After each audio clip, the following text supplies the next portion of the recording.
पृथ्वी सूक्त अथर्ववेद कांड 12 सूक्त 1 और मंत्र 9।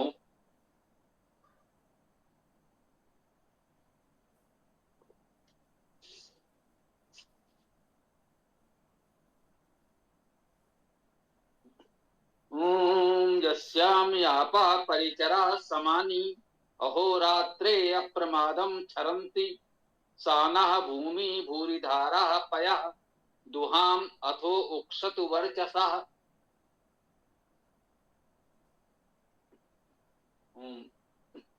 यस्याम जिसमें आपा आपका अर्थ व्यापक व्याप्त परिचरा परिचर परितः विचरण करने वाले समानी समान समान भाव वाले या समान रूप से परिचरण करने वाले आपा ऐसा अर्थ कर सकते हैं कि यस्याम का शाब्दिक अर्थ है जिसमें यह सर्वनाम है, सप्तमी विभक्ति एक वचन में है।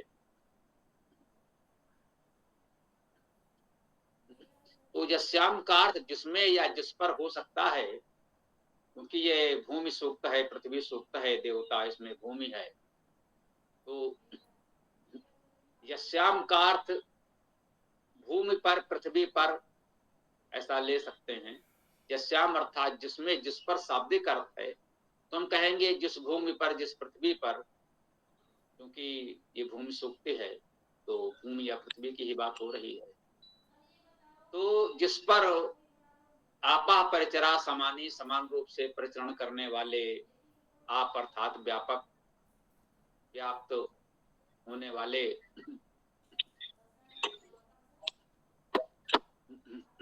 अहोरात्रे अहोरात्रे अहोरात्र, ये अहोरात्रे द्विवचन में प्रयोग हो रहा है। अहो और रात्र अर्थात दिन और रात्रि। अप्रमादम प्रमाद रहित होकर, ये अप्रमादम पद पहले भी आया है। प्रमाद रहित होकर क्षरन्ति क्षरते हैं, कहना चाहिए क्षरण करते हैं। तो इस क्षरन्ति का अर्थ हम समझें झरते हैं, टपकते हैं, ऐसा भी इसका अर्थ किया गया है।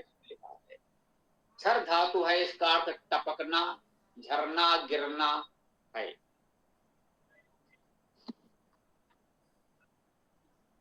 तो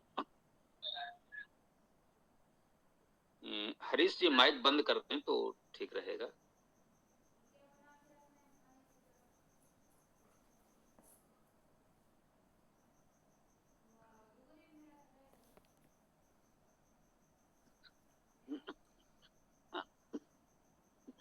ओम यस्याम आपा परिचरा समानी अहोरात्रे अप्रमादम क्षरन्ति, जिस पर समान रूप से परिचरण करने वाले व्यापक भाव वाले या व्यापक रूप से अहोरात्रे दिन और रात्र अप्रमादम प्रमाद रहित होकर झरते हैं, झरते हैं, टपकते हैं,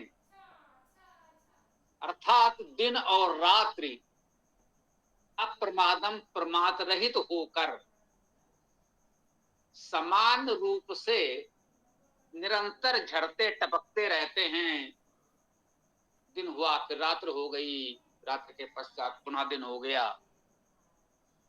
ये दिन रात्र का क्रम भी व्यापक रूप से, समान रूप से परिचरण करते रहते हैं। इसमें कहीं कोई प्रमाद, व्यवधान, विराम, आलस्य नहीं होता। इस पृथ्वी पर इस प्रकार से अहोरात्र दिन और रात्र निरंतर चलते रहते हैं, प्राकृतिक रूप से परिचरण करते रहते हैं, समान रूप से, व्यापक रूप से अहोरात्र परिचरण करते रहते हैं। सना भूमि ही, सा वह, न हमारे लिए भूमि, ये भूमि पृथ्वी, भूरि धारा पया दुहाम, सा भूमि वह भूमि, न हमारे लिए भूरि धारा, बहुत धाराओं युक्त, भूरि बहुत धारा युक्त, बहुत धाराओं से युक्त, पया प्रवाहमान, दुहाम दुहे, दोहन करे, प्रदान करे का भाव भी इसे ग्रहण करते हैं। हमारे लिए दुहे, जो हम ऐसा कहते हैं तो इसका एक अर्थ हो जाता है दुहे, दोहन करे या हमें प्रदान करे। हमारे लिए दुहे अर्थात हमको प्रदान कर दे। तो अथो उक्षत वर्षसा, अथो अब उक्षत उक्षण करे, प्रोक्षण करे, वर्चसा प्रकाश द्वारा, प्रकाश के साथ।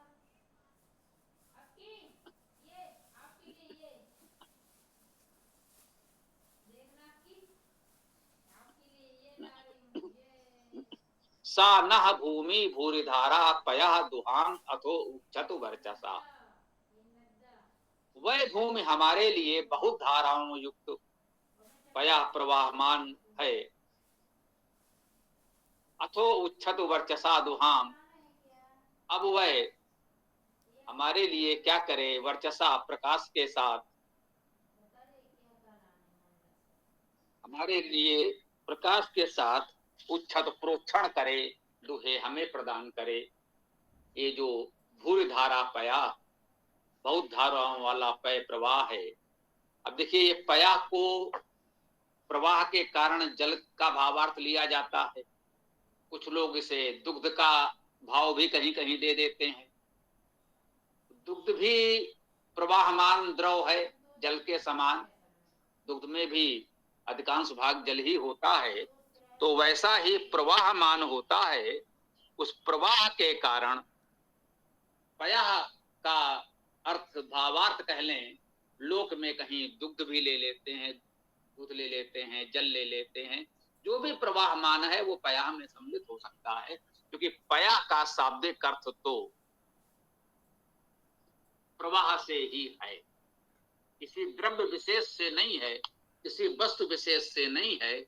प्रवाह का गुण जिसमें है उस सब को हम इसमें ग्रहण कर सकते हैं।